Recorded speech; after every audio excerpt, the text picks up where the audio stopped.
All right, so we're going to talk about some hindrances to creation, and talking about the coming into a place where we are, so where we're going to be creating with intention. Different things pop up because we're creating all the time. We are creation, and so moment to moment we're creating our reality. And hindrances to creating something that we want are, can I have it? Is it okay for me to have it? And oftentimes we're overcoming conditioning that we've received from family, culture, um, community, common beliefs, religion, you know. So when we're going into a place of creating and intending for something to manifest in our life, we have to solve these. So we have to answer these questions, and we have to resolve it for ourselves before we set our intention. So am I worthy to receive it? Oftentimes we don't feel like we're worthy to receive the gift that we're needing to manifest. So we want it, but we don't receive it because we don't feel that it's we're worthy to receive it. Or maybe there's people that believe that they're supposed to suffer, that this life is all about suffering, and suffering's mandatory, and it isn't. So pain is pain, and suffering is optional. It's optional. Suffering is straight out of our brain. It's a belief system. So we can ask, is this part of my plan? We can connect it with our self-image, a judgment about ourselves. Am I a good or bad person? Am I good enough to receive this? Have I been bad and I won't receive this?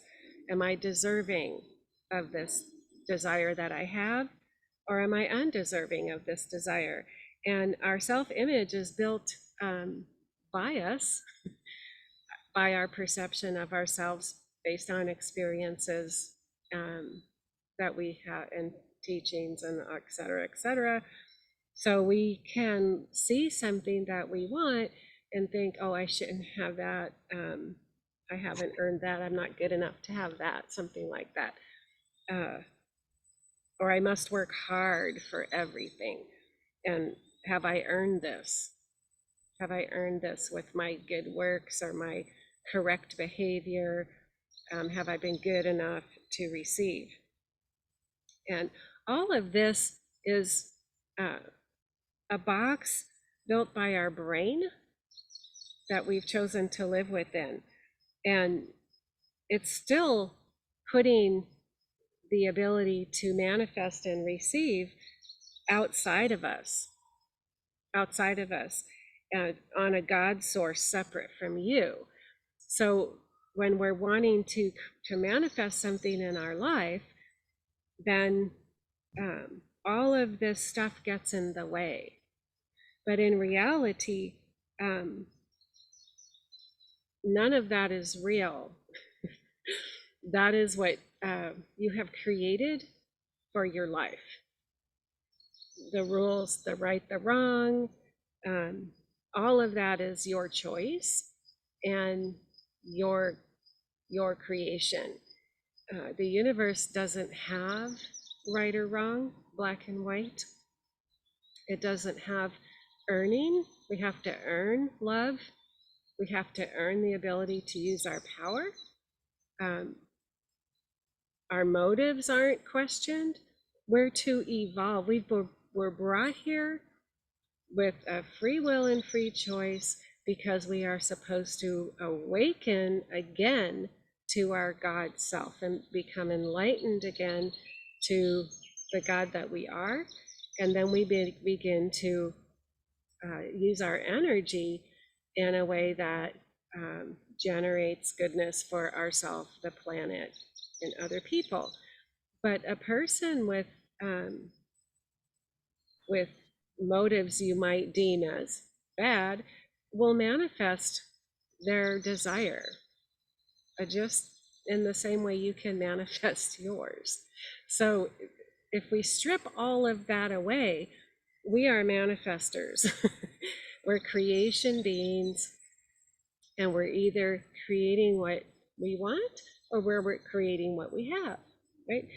And there's no judgment wrapped around it. We are completely surrounded by unconditional love all the time. And the soul, the God within us, our soul, is observing us as we make choices. The soul guides us to many choices, but we make the choices ourselves, right? And then we see ourselves how we are in life right now. If we're not happy with that choice, we make another choice, right? We can make another choice. And so it goes moment by moment by moment. So when we want to manifest something, we have to make up our mind, make up our, within our inner self, we have a knowing about it. I can have this, right? That this is going to be great. And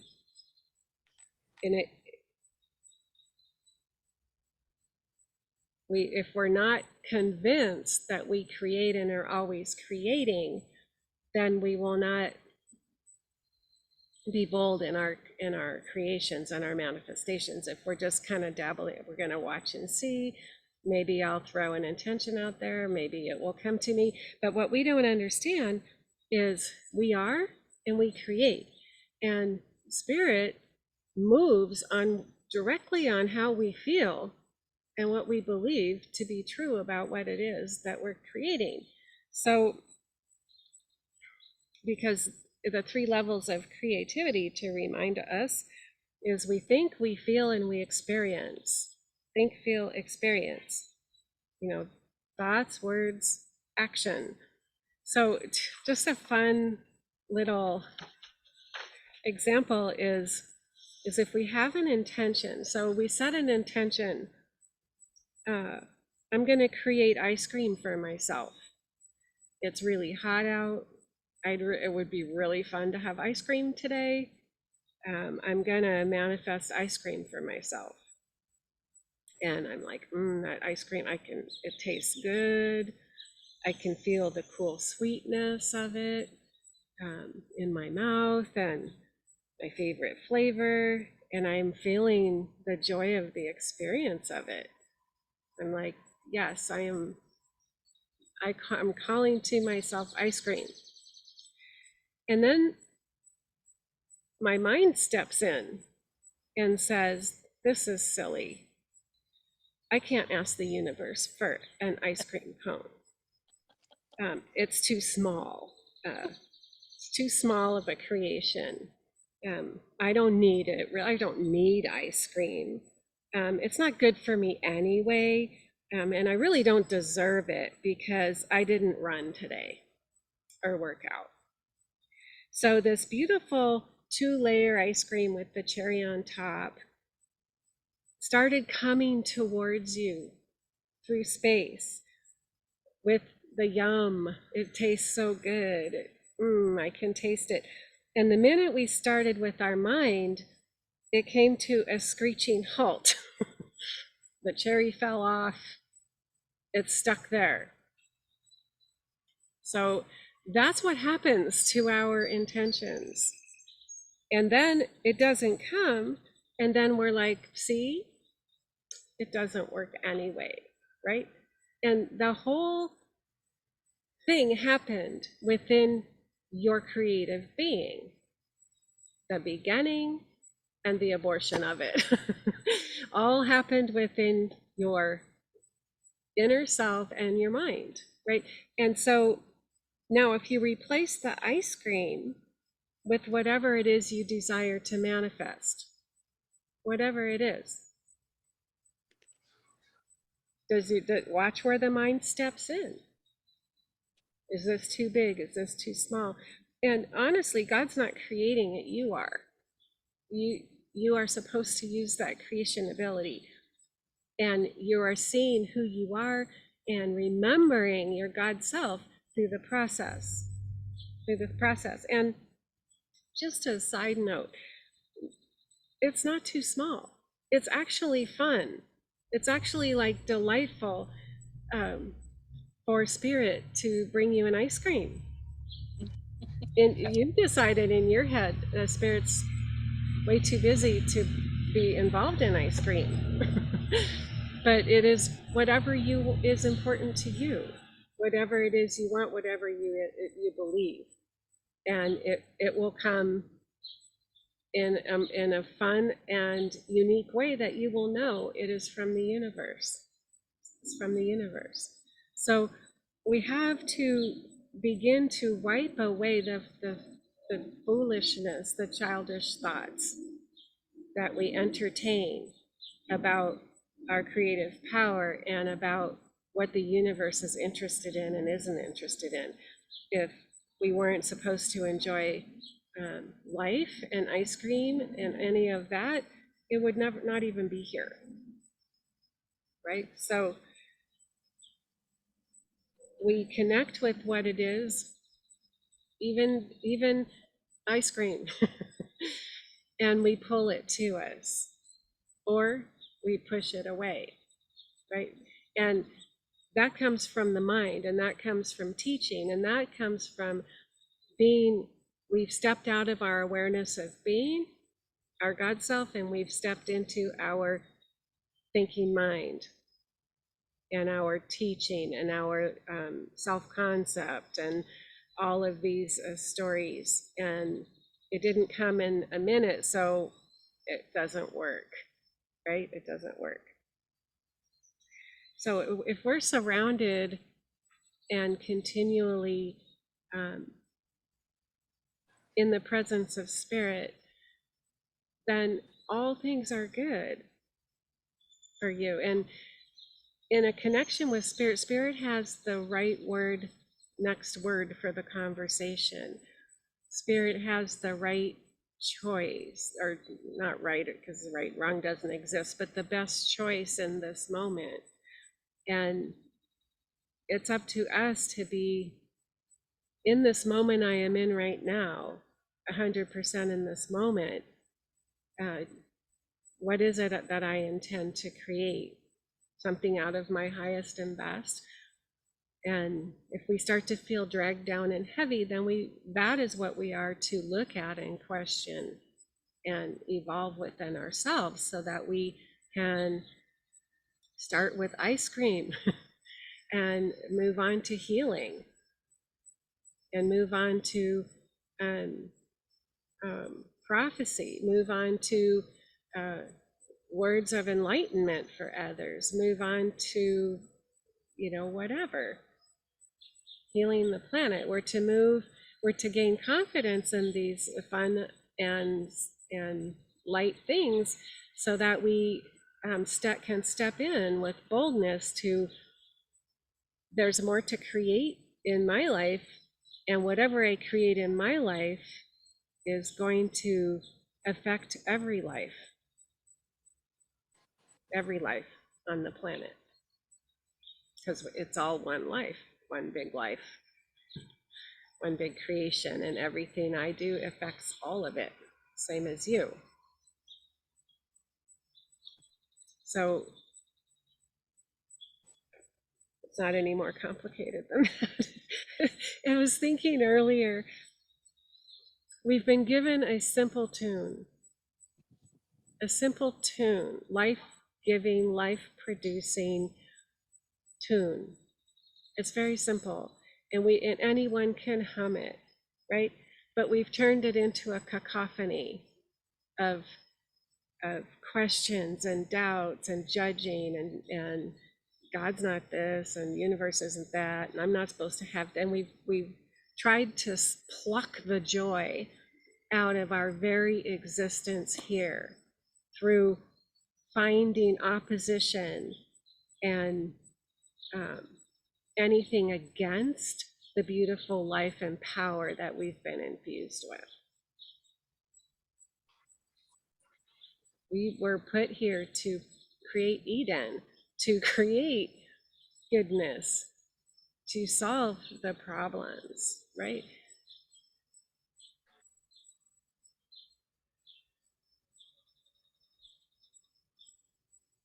So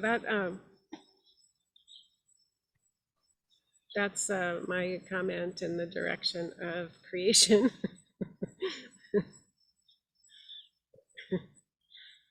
It's a simple tune. You know, we think, we know, like we know when we're like, I know that's for me. We speak, we experience on every level.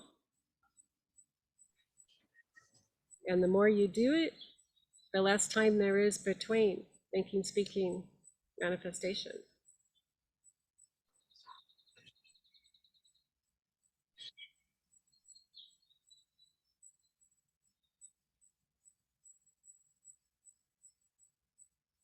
I would like to hear some comments, like from more than two people.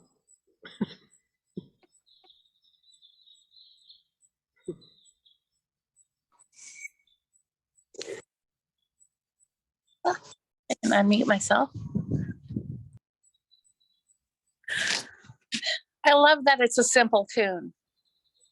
Mm-hmm. I sound like Bob Dylan, so I think I can do it. Yes, we overcomplicate. It's it's so helpful to remember. It's to uncomplicate.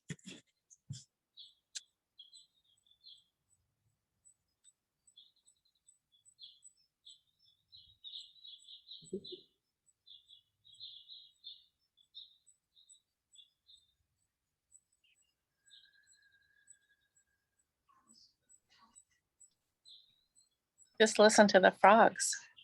The birds.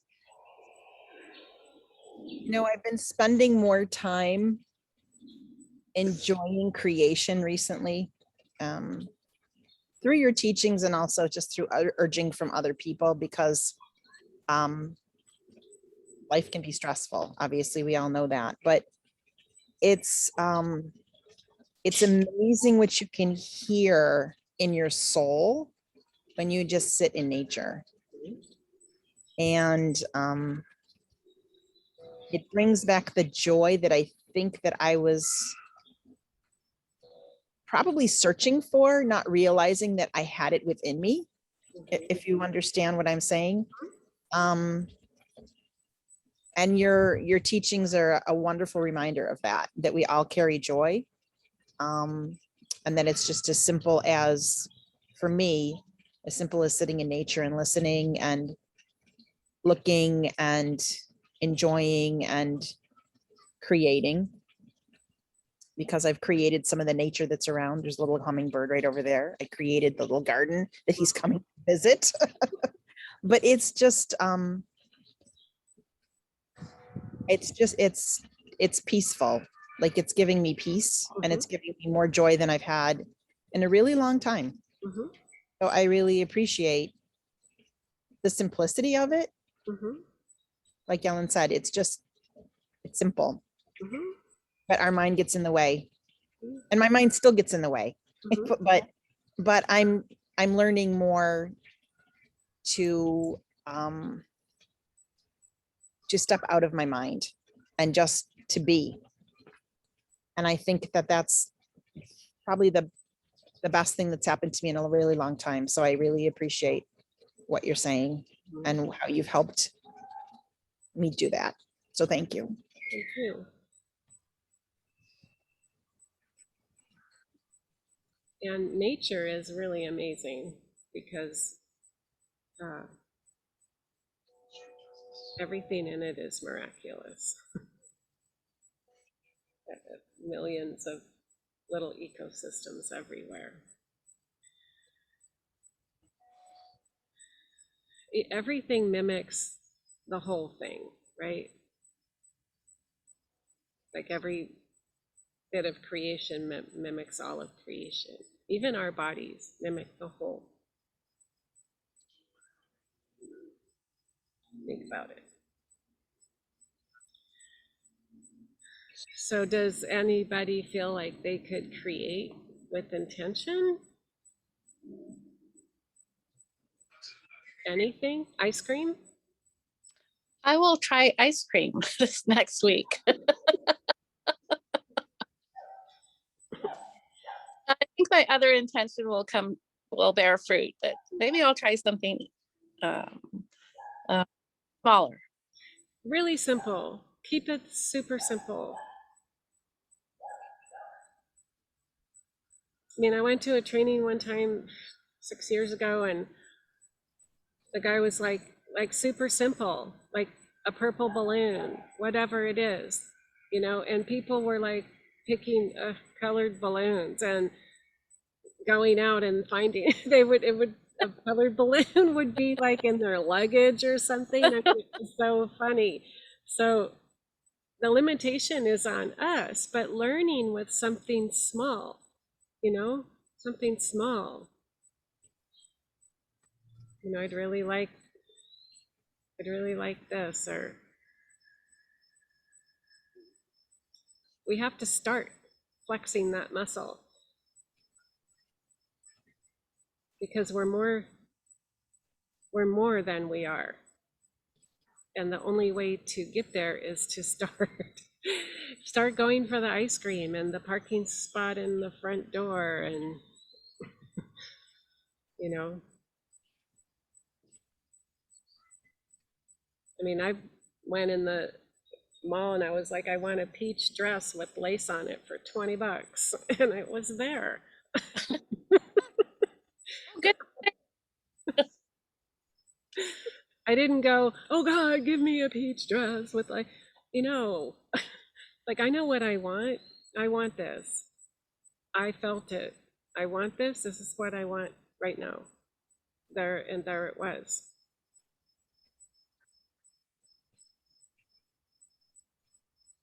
Super fun. Mm-hmm. Mary Beth wants pizza. Yum. Manifest a pizza. Oh, I love it. And then don't make it happen. Allow the universe to reveal, allow spirit to reveal magic to you. Magic.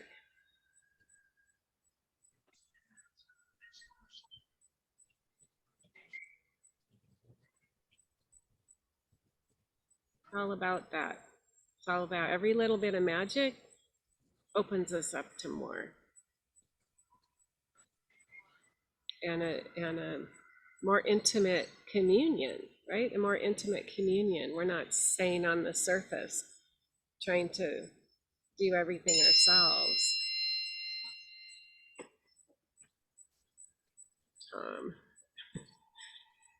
We can manifest anything.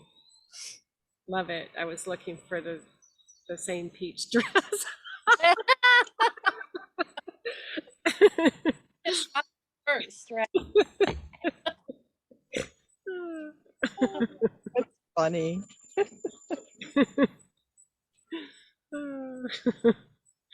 I would really love it if a peach dress showed up on your doorstep.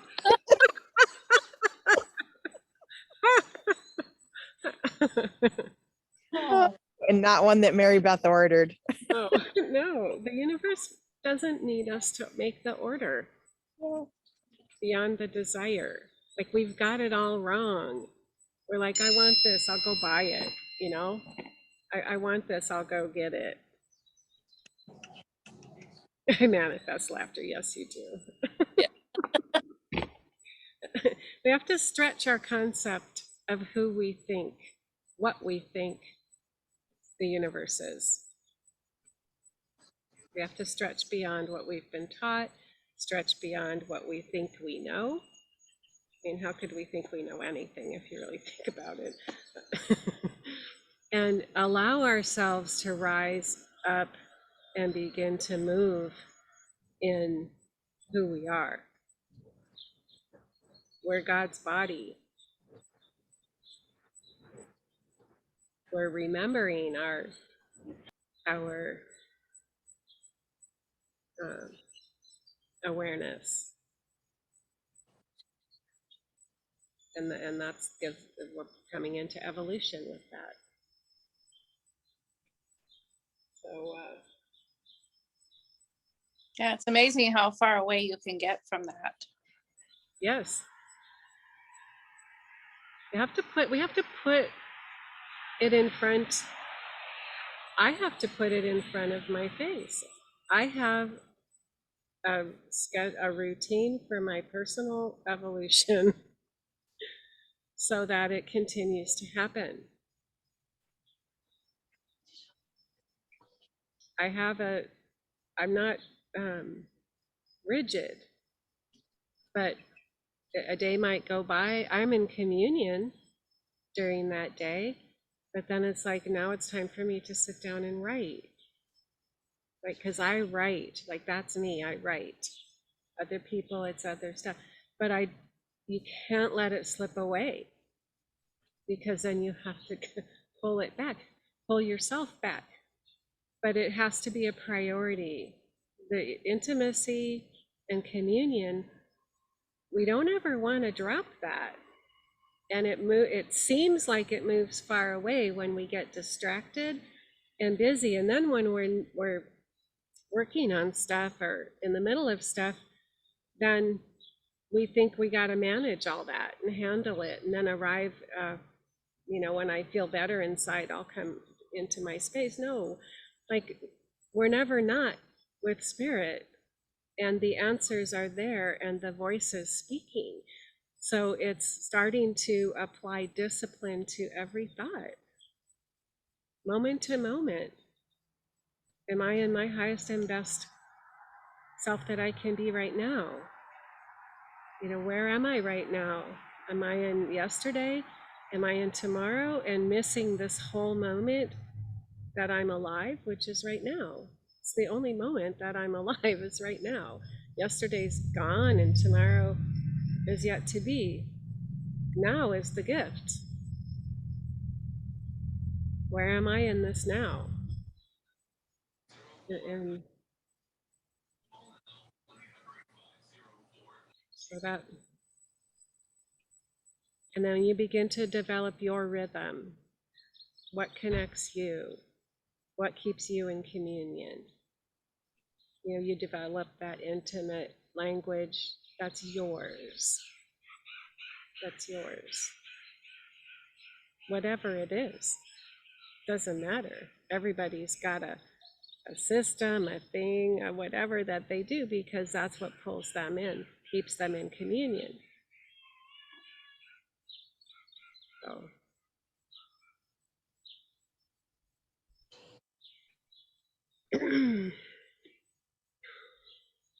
So next week, my lovelies, come with something to create.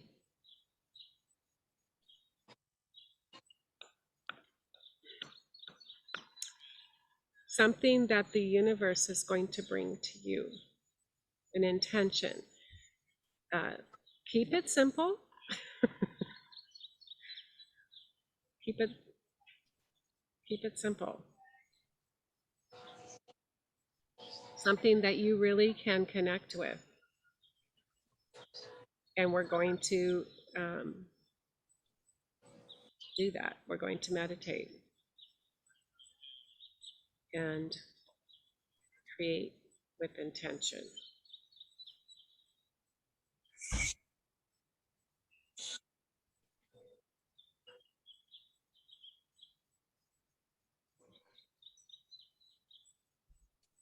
Something small, like something you want, that you can actually connect with.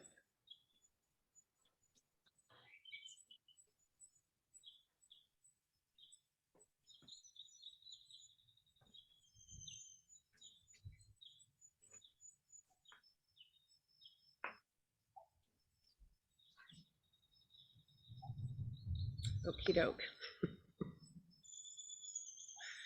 I guess we'll have a moment of meditation. Okay. Eyes shut. Connect with your soul. Let your attention drop down to the quietness within.